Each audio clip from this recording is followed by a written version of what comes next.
Are you looking for ways to lower your energy bill this winter? Because I know I am. PGE has this customer dashboard that makes it easy to see how you're using energy, and it gives you helpful insight into your daily habits. Just log into your PGE account and use the Home Energy Analysis tool to update your home profile. In minutes, you'll get personalized tips on how to make these energy-saving adjustments. Check it out at portlandgeneral.com/myuse. That's portlandgeneral.com/myuse. In celebration of the grand opening of the new Mark Rothko Pavilion, the Portland Art Museum is offering free admission from November 20th through the 23rd. There's also live music, DJs, curator tours, art making, and so much more. The new pavilion adds 100,000 square feet of public walkways and gallery space, and this expansion highlights nearly 300 major new acquisitions. That includes works that are rarely or have never before been on view. It's almost like a whole new Portland Art Museum. So go check it out. From November 20th through the 23rd, it's absolutely free. Hopefully, I'll see you there. Today on CityCast Portland, we're looking into the more than $450 million parks levy Portland voters just passed. The fire that nearly burned down the already strained relationship between our city council and the police department, and the camping ban the city has supposedly started enforcing. Joining me on this week's Friday News Roundup are Oregonian City Hall reporter Shane Dixon Kavanaugh and our very own executive producer, John Notarianni. It's Friday, November 7th. I'm Claudia Meza, and this is what Portland's talking about.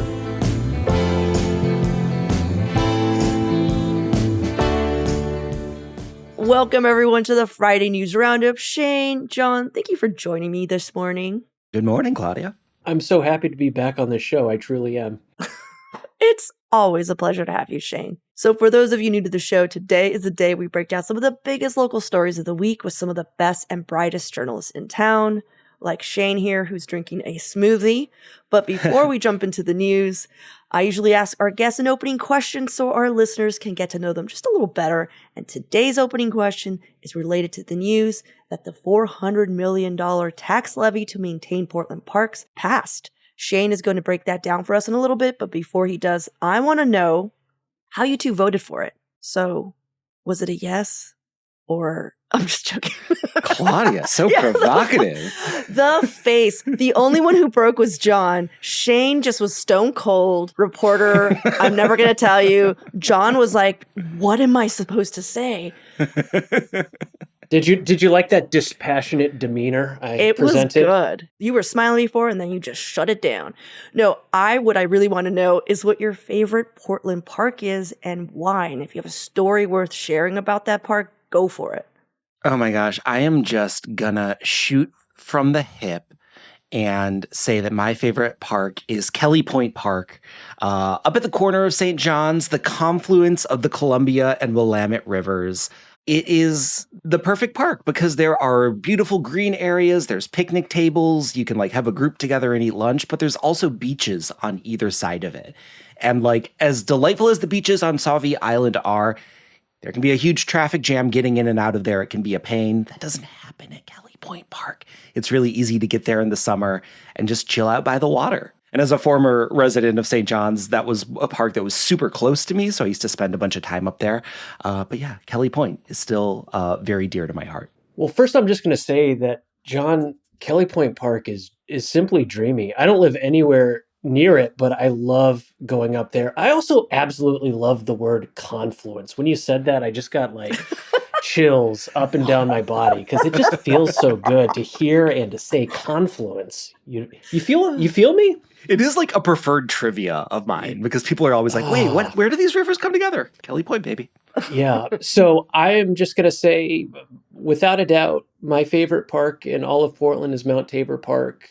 I happen to live relatively close to there, so I am frequently either walking up there, riding my bike, going on runs, taking my kids. I had my 44th birthday on Tuesday, and I took the day off from work, And the first thing that I did with my wife after we dropped our kids off at school is we went and walked up to Mount Tabor Park, and it was just absolutely lovely and special. Also, the other thing that I will share quickly, and you might want to just cut this out of this segment, I don't know, but I will tell you that about 10 years ago, I was walking up to Mount Tabor Park, and I heard this strange rumbling sound from a distance that was really intriguing and captivating, and I had no idea what it was. And as I got closer and closer to the summit, I realized it was the sound of like some massive drum circle. And then as I looked up into the tall evergreen trees, I saw that there was just a thick cloud of cannabis smoke that was just hanging over the entire top of Mount Tabor Park. And then I realized it was 420. And this is like legalization, and that there was a massive 420 party on the top of Mount Tabor Park with like hundreds of people just ripping bongs, smoking joints, and just having an amazing drum circle. Hundreds of people. Blew my mind. One of my greatest all-time Portland memories. But thank you for listening to me. Of course, and that's where your taxpayer dollars are going. Yeah. Straight to the top of Mount Tabor. Bongs and drum circles. Going up in a cloud of smoke. Just bongs and drum circles. Oh my God. Probably comes as a great surprise, but my favorite park is Cathedral. So it's nestled between the St. John's Bridge. If you don't know where that is, the views are incredible because Forest Park is just across the river. It feels like it's hugging the park. It also offers many access points into the Willamette. We have a brand new swimming dock. We have a boat ramp. The park itself is also multi-leveled. Like there's an upstairs and a downstairs for some reason. It's also home to the Cathedral Park Jazz Festival and the occasional secret rave and the occasional 420 celebration, Shane. And according to previous reporting by you, Shane, future home of several food carts as well. Well, I was actually going to ask that very question, Claudia. Have the food trucks showed up yet? I haven't seen them, but maybe it's just me going at a certain time. You know what I mean? Like where they're just like where they're done for the day. Or maybe food cart vendors just don't read the Oregonian's coverage. Maybe no one told them. All right, on to the news of the week. Shane, you wrote about the passing of a pretty expensive park levy. You want to fill us in on what we've gotten ourselves into? Well, Portland city leaders can breathe a sigh of relief, and so can parks lovers, quite frankly, because this week there was one item on our election cycle ballot here in Portland, and that was a ballot measure that asked voters to significantly increase the money collected from property owners to maintain our existing parks and recreation services. So that's measure 26260, and as of this taping, the measure had garnered 56% support. And so this is basically extending an existing 5-year parks levy that's paid by property owners to sort of help support Portland parks and recreation. It was a little bit of a sticker shock for a lot of voters, I guess property owners in particular, since they're the ones paying the bill here. But the ballot I'm sorry, measure, Shane. Who's paying for this?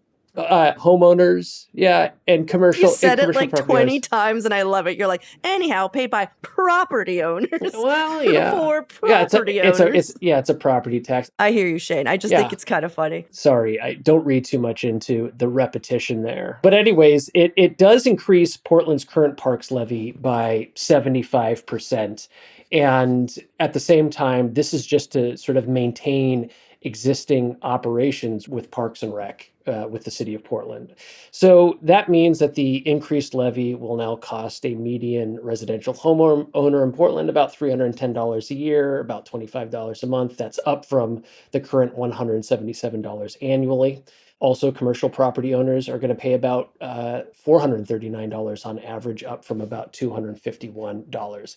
The parks levy money specifically goes to parks and recreation services. So that's going to include daily restroom cleanings and trash pickup at parks. It does continue free and discounted programs for low-income residents. It keeps pools and community centers open and other great service and amenities that make our Portland parks wonderful and special. The one thing that this levy scratches that slightly. And one of the criticisms about it from people who were opposed to extending the levy as it was currently written is that it does very little to address what some advocates say is the real existential threat facing Portland parks at the moment, which is a staggering and growing infrastructure maintenance backlog, which is now in the $550 to $800 million price range, according to city officials. This levy does devote a small percentage of the funds toward that deferred maintenance, but that pencils out to about $2 million a year. So that's what we're looking at here overall. I think the other piece that I'll mention here is that there was no organized opposition to this levy, and that it really did bring out a broad coalition of support from institutional actors such as the Portland Metro Chamber, to the Democratic Socialists of America, to labor unions, to elected leaders of every stripe, with the exception of Claudia's Portland City Councilor, Dan Ryan, who came out against it at the very last minute. But otherwise, it just had, it had broad backing because the implications of this not passing were going to be, as told by city officials, quite dire for the city's Parks Bureau. Okay, I want to just set the record straight that City Councilor Dan Ryan is also in John's district. So I'm just saying we share Dan Ryan. Yeah, we share Dan Ryan. D2 Electric Boogaloo. Yeah, I did find it funny that he was only one out of the 12 counselors to do that, to basically say, this isn't a good tax. I found the move ironic on a few levels. One, he is the former City Parks Commissioner, a very recent role that he held last year. I was also surprised because I thought the levy was crafted by the very same city council he is part of. So I thought in order for it to get to ballot, it was unanimously approved. So he must have originally approved it, is what I'm assuming. You do have it correct. So how? Has he said anything since it passed? Well, since it's passed, he seemed to be rather happy that it passed. And I think he put out some posts sort of saying, Portlanders reaffirmed their support for our city parks, et cetera, et cetera. What I will say, listen, I heard late last week that Councilor Ryan was going to be coming out sort of at the 11th hour in opposition of this levy and say he's not going to support it. And needless to say, my first question to his staff was, he was one of the 12 council members that unanimously referred this to voters. So what's going on here? Mm-hmm. To be fair, however, and I was at many of these council meetings where they were discussing the details for this parks levy. It was clear that Councilor Ryan at that time had some trepidation about supporting it as it was crafted. He did think that the rate was too high. Referring it to voters, I think, indicates a level of support for it. But also, it isn't a straight endorsement necessarily by, the entire council. But he was saying voters should at least be able to decide on this, and he was comfortable with the broad parameters. Yeah. I thought it was interesting in the lead up to Election Day on Tuesday, there were two conversations that felt like they were both happening quite loudly. One, just a near unanimous support for parks in Portland, which was not surprising, but felt pretty full-throated. That people are like, this is a part of who we are. This is something that we need to support. And it's important to our community, to our identity as Portlanders. And I think that's why it passed. But the other thread was an ongoing and increasingly loud grumbling over levies and bonds and sort of taxes that are being passed on to Portlanders. And I went back and just sort of tallied up a couple numbers. All right. When this same levy passed in 2020, it passed with 64% support. The $1.8 billion school bond that passed earlier this year was at 60%, and this one is hovering around 56%, right? So in general, support for tax measures are incrementally creeping down, and it's starting to feel like that person who is like grudgingly covering their roommate's rent, who's like, well, I know this is important, but this is the last time. Like, you really got to get this figured out. I'm not doing this again next month. Yeah, especially after the audit findings where they pretty much pointed out, like, this is a very expensive Band-Aid for what really needs to happen. I also think, John, I don't know if you were alluding to this, but I think we need to find an alternative of funding for these types of large, expensive city initiatives. I think there are way more people in the city that could be chipping in, just not as Shane also pointed out, property owners. And ultimately, we just need more sustainable funding. Property taxes shouldn't be the only well that we're drawing from. They should be like a yes and solution. It's beginning to feel like the gas tax, where the city and the county are going to find less and less people to tax. We're like in a housing crisis, and more people are not seeing a pathway to home ownership or even wanting one. And I completely commiserate. I don't think owning a house is the mile marker it used to be like 20 or 10 years ago. And so I just feel like we need a different financial solution. And I don't want to go to grad school for alternative economic systems. I need somebody else to figure this out. I think the other sort of piece of context to sort of include within this discussion around this parks levy renewal was that in 2020, when this levy was first brought to voters, and as John said, 64% of people supported it 5 years ago. This was supposed to create this 5-year buffer period where the city could then figure out a more sustainable funding model for parks going forward. It was to buy them time, essentially, because parks revenue and financial structure had been in sort of free fall for years leading up to this. I mean, that's why there was a levy asked to voters to begin with. But part of the sort of promise and guarantee was that there was going to be a real hard look by city leaders and parks leaders to sort of figure out what the future of parks was going to look like. And they more or less admitted that in those 5 years, they didn't do that. And that was part of the reason why they needed to go back to voters. And the proposition here was 75% increase for no increase in services, but just to maintain the status quo. And I think that was certainly a hard proposition for a lot of people to wrestle with. Well, let's take a quick break here. And when we come back, more headlines of the week.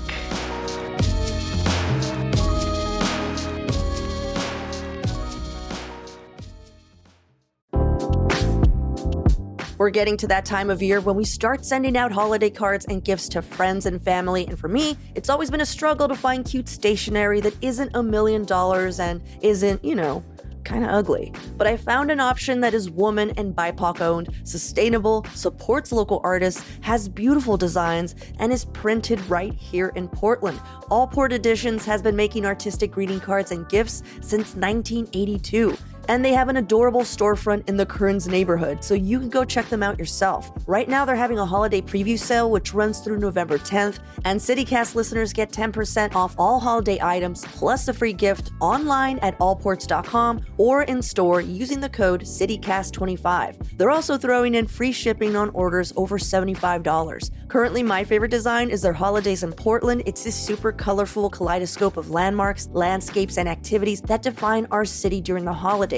There's even a cute drawing of Rose 2 and Tula 2, the mother-daughter elephant duo for zoo lights. It's so adorable. Anyhow, use CityCast25 for 10% off and a free gift at allport.com or the Allport Edition storefront in Northeast Portland. The Portland Bureau of Transportation wants to make riding your bike all year long a lot easier and more fun. Their program, Ride Through the Seasons, encourages you to try out cycling year-round through a series of group rides and skill-building workshops. In addition to all that, they're also hosting a month-long Rainy Rider photo contest in November with chances to win some awesome prizes. To learn more and get involved, text BIKE to 888-520-0526 or visit portland.gov/ride seasons. That's portland.gov/ride seasons. Okay, I have the next 60 seconds to convince you to go check out Doer Jeans. You can time me. Are we ready? Okay, go. Doer makes stylish, bike-friendly clothes that are designed to keep you cool, comfortable, and looking good. They're pioneers of blending technical innovation with everyday clothing without it looking like boring athletic wear. Like, even if these clothes weren't made with Coolmax, which is supposed to regulate your body temp and wick moisture, you would want to wear them. They gave me a pair of jeans to try out, and y'all, they look good. And they're not harnessing the full power of the sun and directing it straight to my legs like most other jeans do when it's sunny and above 70 degrees. And Doer just opened up a store right here in Portland at 820 Northwest 23rd Avenue, so you can feel the difference firsthand. And CityCast Portland listeners get 15% off their first order. You can either just mention the code CCPDX for your first in-store purchase, or go online at shopdoer.com/CCPDX. That's shopduer.com/CCPDX. 60 seconds on the dot. My headline this week, you guys, is a Sophie Peel story from Willamette Week. She wrote a follow-up to the Candace Avalos home fire that was initially suspected to be targeted arson. So you might remember that a little over a week ago, Portland City Councilor Candace Avalos woke up to her car, carport, and home engulfed in flames. Now, she and her cat escaped unharmed, and so no one else was injured.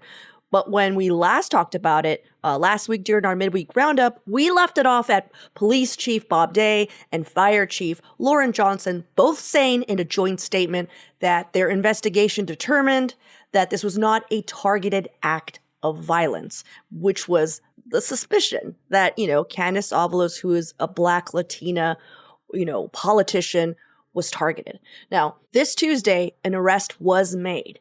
51-year-old Vashon Locust was booked for suspicion of starting the blaze. And before I get into what they uncovered, I'm going to give a brief overview of the maelstrom that this fire and the ensuing investigation caused, and the possible rift it's created between City Council and the police and fire department.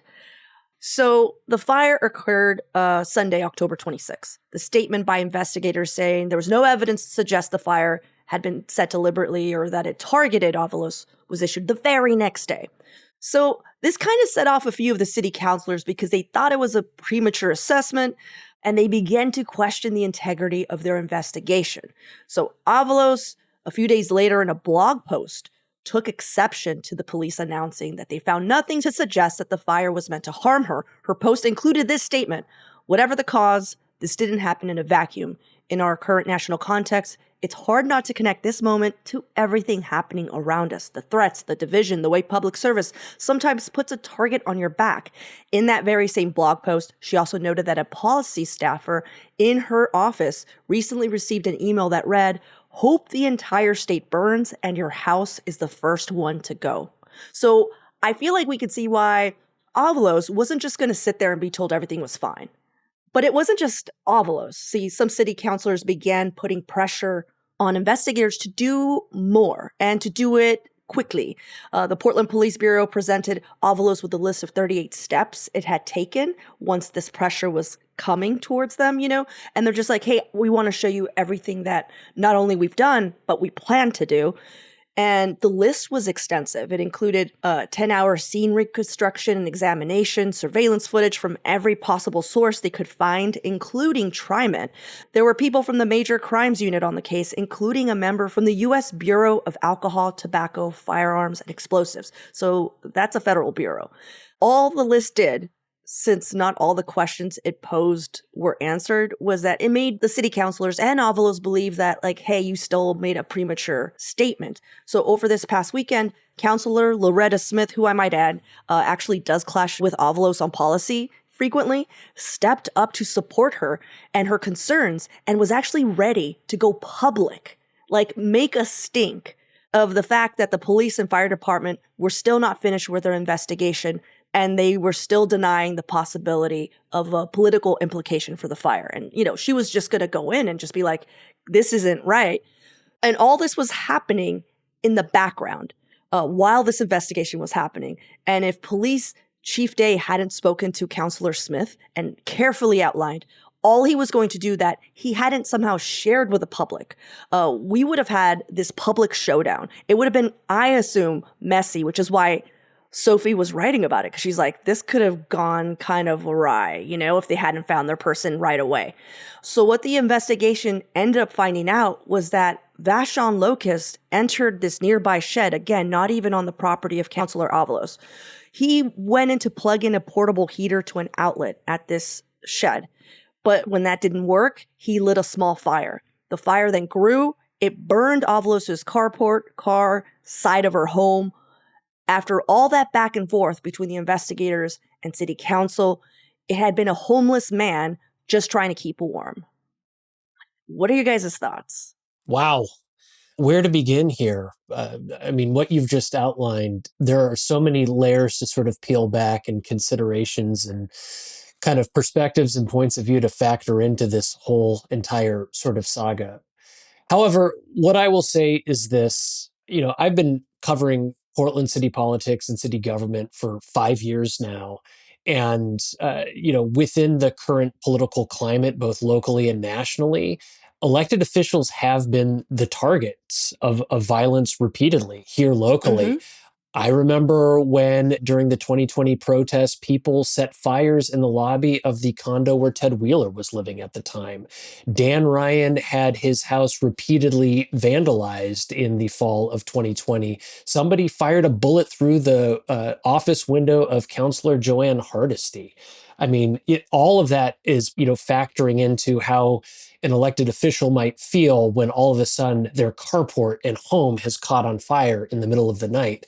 And certainly it was right and proper for the Portland Police Bureau and the Fire Bureau to immediately put out there that we are looking at this as potential arson. And, just even admitting that and putting that out publicly is going to have people widely speculating and wondering. However, it was within 24 hours of that initial press release, they were determining that the start of the fire was not Councilor Avalos's car or Yeah, home. not even her property. It wasn't even yeah. her property, but in an adjacent shed that did not belong to her. They made that very clear within 24 hours.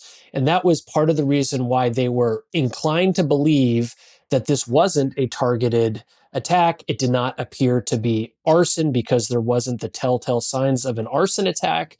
And so that was where they were at. But they were, clear also that there was still a lot to be determined. They didn't have an identified suspect at the time, et cetera, et cetera. So it's an incredibly challenging and complicated situation, but certainly the evidence seemed to be moving away from a targeted attack very early on. That seemed to be very clearly stated and articulated by investigators. And yet, several days later, Councilor Avalos did make these statements where she was suggesting that police and fire may have jumped the gun. So while all of these things were happening behind the scenes and people were sort of openly questioning the credibility of the investigation and expressing continued concern about this being politically motivated or targeted, it seemed to me that very early on, the evidence was clearly suggesting otherwise. Yeah. I do wonder, I guess I have a question just to the ether, to the universe. My question is would have the investigators gone as hard as they did if the city councilors hadn't been hounding them? Or were they already set on a track? The fact that the police chief had to quell Counselor Loretta Smith by pulling all these additional steps that would be taken that hadn't previously been shared makes me wonder that. My understanding was that those 38 steps that were outlined in that written memo that we got a copy of as well, in addition to Willamette Week, those were steps that investigators with police and fire and outside agencies had taken even before people started raising these concerns. Usually these types of things aren't disclosed when an investigation hasn't been closed. And they took the extraordinary step of disclosing this to elected Right. officials because of those concerns. But I don't think that they were felt pressure that they had to take additional steps because of the political pressure inside. I think the disclosure was the pressure point, not that they were doing anything extra because of it. Yeah. I mean, I would guess that, some of this pressure and this activity came not just from, as you said, Shane, the history that we have had with violence and vandalism aimed at elected officials, but also the history of city council and the Portland Police Bureau's relationship. There we go. Yeah. Let's not forget there was a situation not too long ago when Joanne Hardesty was accused of a hit and run accident that she had no part in. It came out that came from a leak within the Portland Police Bureau. There has been sort of standing, let's call it tension between these two bodies for many years. Mm-hmm. So it doesn't surprise me that when something like this happens, both sides sort of go on to high alert.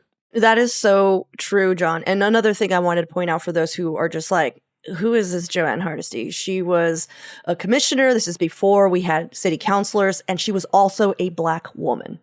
And that was a sticking point for many people as to why she was getting so much heat. Not only that, she was also a very vocal critic of the Portland Police Department, something that City Councilor Avalos has also done. She's been critical of the police department. She was part of the team that allocated $2 million to parks rather than police during the city budget shakedown. So as John was saying, this was all fuel for, pardon that pun, all fuel for that like kind of tension that was building.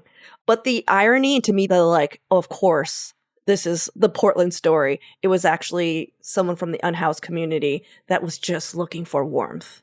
It feels like everything came back to roost in a sense, you know? And it's like, you guys, this is a real issue. This is all the issue. City politics in a single story that is also kind of a nothing burger, but like everything's wrapped into it too. Exactly. And that's why I was like, this is such an interesting breakdown that Sophie did of this whole story, because even though she didn't like explicitly lay every point out as to why and connecting, it's like, it's the story of Portland right now. You know, just a lot of like political tension and social service issues that we really need to focus on. Yeah, word. All right, guys. Well, let's take a quick break here. And when we come back, more headlines of the week.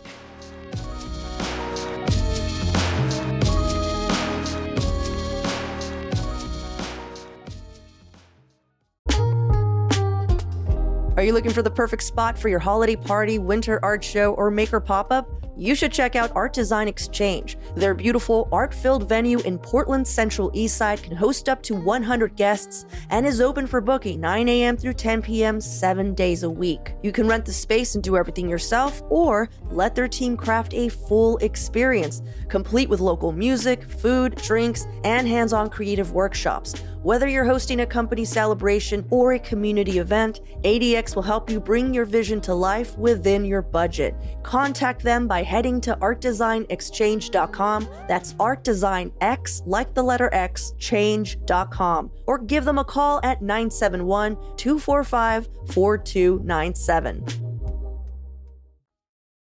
All right. We're back, and John, you're going to be talking about the camping ban that's possibly getting enforced now. I don't know. I'll be honest. I feel like we've been under this camping ban for years, and I have no idea what's going on. Yes, the ongoing saga of camping bans kind of existing, but like maybe existing, but maybe not. We've had a big step forward in it this past week. This comes from some great reporting by Alex Zielinski over at OPB. I guess the headline would be that the mayor has announced that the city is now enforcing the new camping ban that went into effect on November 1st. This is a law that bans tent camping or vehicle camping on public property if reasonable shelter is available. A lot of sticking points on what reasonable shelter means. We'll get to that in a few. And it also limits dangerous behaviors by people who are camping. No fires, no propane heaters, digging, blocking private property, etc. And so what this means is that violations can carry a citation with up to a $100 fine and 7 days in jail. The sort of like, wait, is this happening? Is this not happening of it all? Is because this was actually approved by the previous mayor and city council last year. But in February, current Mayor Wilson said he wasn't going to enforce it until more shelter beds have opened, which of course is something that he's been working really hard on all year. He says that Portland now has, quote, consistent available capacity in overnight shelters. Putting some numbers behind it, yeah, we've got some capacity. The city and the county have around 3,500 beds for an estimated 7,400 unhoused people. But some of the recent reporting has been saying that like the city-run overnight shelters that have opened in recent months actually have really high vacancy rates, like sometimes up to 80% empty. Oh my God. Yeah. There has been reporting that like as the weather changes, that is starting to shift pretty dramatically. They were around half full the week of October 20th. But like, I think the big question is like, okay, like this law is being enforced. What does that mean? We don't entirely know yet. The city doesn't have finalized standard operating procedures on this. So I think a lot of this is still going to be up to officer discretion. If they observe violations, they're able to act. They've also said that they're going to be prioritizing areas with what they call higher community impact. Areas like near schools or where it's causing environmental harm. Of course, that carries the risk of this enforcement just being correlated with where there are more complaints as well. So if someone does get cited, they'll receive a court date, most likely triggering a warrant and possible arrest. But of course, there's like a million questions about how this is going to work as it gets into actual practice, and potentially some real sticking points as this gets rolling. Right off, what do you guys think about it? Well, since I've been covering and writing about the city's camping ban and its enforcement or lack thereof now for almost 2 years, I think we're really taking a wait and see approach here. And what is the data and information that's going to be coming out? We have been told by the mayor's office and the Portland Police Bureau that since there is a high level of public interest in all of this, start getting some of the data pretty quickly here on how often are they issuing these types of citations? How often are they making arrests on unhoused individuals or people at these homeless camps who not for being camping, but because they have an outstanding warrant? Because that was one thing that Mayor Wilson told me and my colleague Lillian Monjow Hughes when we sat down with him a couple of weeks ago to talk about this, was that once again, it's sort of this emphasis on we are not going to arrest our way out of homelessness. However, we are certainly going to be arresting anybody at these camps that has an outstanding warrant. And what we know, and John, you kind of touched on this, just the sheer number of people that have a warrant simply for failure to appear for a citation or other minor infraction is probably pretty high. Once again, waiting to see what the data shows us and what it tells us. Similarly, to the point where we're discussing the fact that these city shelters currently have very low occupancy rates. The mayor has suggested that the change in weather toward colder months is going to get more people off the streets and into his shelters. And part of his rationale and thinking, too, is once we start ramping up enforcement of our camping ban, that is also going to incentivize people to get into shelters. So we're very interested to see whether or not the mayor's working hypothesis, we're going to test the mayor's hypothesis and see what happens. Yeah, I know that the mayor had a lot of pushback on this idea because people who work in the homeless community were telling him time and time again, hey, they don't like shelters. They don't like overnight shelters. They don't feel safe in shelters. This doesn't work, that kind of thing. So to your point, Shane, I guess we will see now that we have supposedly enough shelters, if that's all that was needed, was more shelters. But I also just want to say about the kind of whimsical almost, I don't know, application of this rule where, do you know how confusing it is when there is a law that could put you in jail and it is not evenly or consistently enforced? If they're saying it's up to the police, at a certain point, then it's up to personal bias. And I find that to be very problematic and concerning. Yeah. I mean, even the standard of quote unquote reasonable shelter is very, very tricky to put into place. And you'll remember part of the reason that we've been like camping ban on, off is there was a previous iteration of this that talked about reasonable shelter, and that led to lawsuits in the past. So like there isn't a clear standard here. Exactly. And I live really close to a day center here in St. John's, and there are people camping all along this block here, and I just don't understand how they're going to enforce that. I mean, there's a reason why they're there. It's because services are there. That's why I'm like, this feels whimsical. And like another sort of, I'm hesitant to call it whimsy, but like, I guess I'll stick with it. Another whimsical aspect of this law is what happens after someone gets arrested, right? Because there's a shortage of space in jails. There's a shortage of defenders. There's potentially even a shortage of judges to rule on cases, right? Mm-hmm. So, like, what do we do once all of these arrests happen? There is this question of deflection programs, right? We have created a new deflection program for low-level drug offenses that was extraordinarily sort of slow and clunky to get off the ground. And there is some murmuring of interest in creating a similar deflection for people that are getting arrested on these citations. But, like, it doesn't exist yet. Both the mayor and District Attorney Nathan Vasquez have sort of expressed interest in this, but like until that program exists, it doesn't exist. Yeah, I think the final thought I'll share with all of this is we're in November now. December 1 is the deadline that Mayor Wilson has offered for his entire plan to address unsheltered homelessness in the city of Portland. And I think what I'm hearing from the two of you, and I've shared this as well, is there's a lot of assumptions that are built into this idea or plan. And we're getting to the point where it's going to be fully operationalized and we're actually going to see what happens. But just recall, this was what this person ran to be mayor on. You've got an idea and we're going to at least give you the opportunity to see if it works or doesn't work. And I think we're, weeks or a couple of months away from actually getting some answers to those questions. Here we go.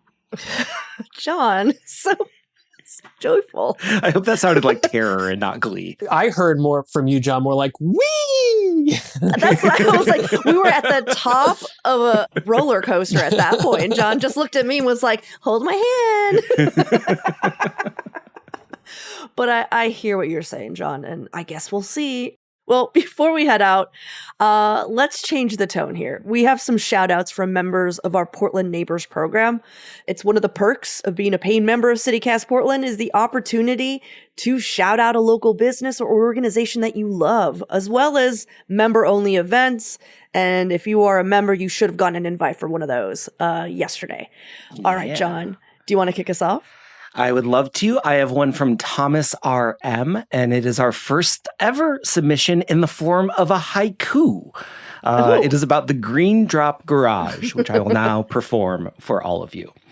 Car care membership, regular checks, no upsells, for the car unschooled. That sounds like too many syllables, John. Shane would know he had his eyes closed while listening, so he was clearly counting. Well, I was just letting the words and the rhythm wash over my body.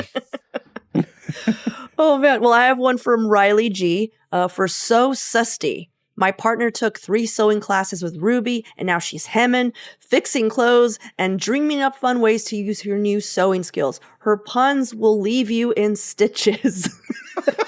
That was a pun. Hooray. That was a pun. I get it. I love it. I got the joke. I'm loving this. I've got one more from Sandra C. with a shout out for Nepali Kitchen in Northeast Portland. A secret garden in plain sight with Buddhist prayer flags, the gurgle of water, individual eating huts or benches to eat outside. It's mom and pop to the max. To eat here is to be in another world. That also sounded like a haiku, Shane. Did you feel that? I'm telling you, I love the shout out portion of this show. It's really life affirming stuff. I'm so glad you do it. I love that your listeners submit these, and a lot of poetry. I agree, Shane. Shout out to Thomas, Riley, and Sandra. When you join as a Portland neighbor, we'd also be happy to read your shout outs and delight Shane wherever he is. Of places that you love in Portland, alongside a bunch of other free perks like ad-free listening and so much more. You can join at membership.citycast.fm. Shane, John, thank you for being my companions today, going through the headlines of this week. It is always a pleasure to host you. I hope you and everyone listening has a wonderful weekend. Yeah, thank you so much. I hope it's a great one.